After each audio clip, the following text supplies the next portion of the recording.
சம்மர கடத்தலை பிடிக்கணும்னு சொல்லி வெறியாக இருக்கிற நம்ம ஃபகத் ஃபாசில் வந்து அந்த கூட்டத்தை பிடிச்சி கும்பலோடு தூக்கி ஜெயிலில் போடுவார். ஸோ ஜெயிலில் இருக்கிறவங்கள ஒரே ஒரு ஆள் வந்து கல்யாணம் இருக்குன்னு சொல்லிட்டு ஒரே ஒரு ஆளை ரிலீஸ் பண்ண வர புஷ்பா கொஞ்சம் கடுப்பாகி மொத்த பேருமே ரிலீஸ் பண்ணி கூப்பிட்டு போவார். அந்த சீன் வந்து வேறு லெவலுங்க, பெரிய மாசாக இருக்கும். யாராலையுமே அந்த மாதிரி திங்க் பண்ண முடியாது. சுகுமார் சார் செமையாக பண்ணிடுறீங்க.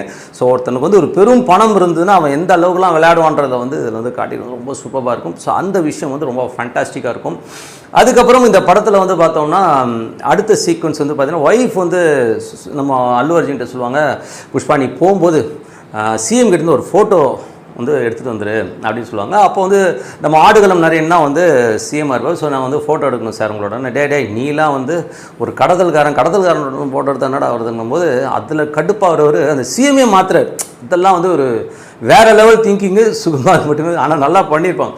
ஸோ அந்த கான்செப்ட் என்னென்னா என் பொண்டாட்டி சொன்னால்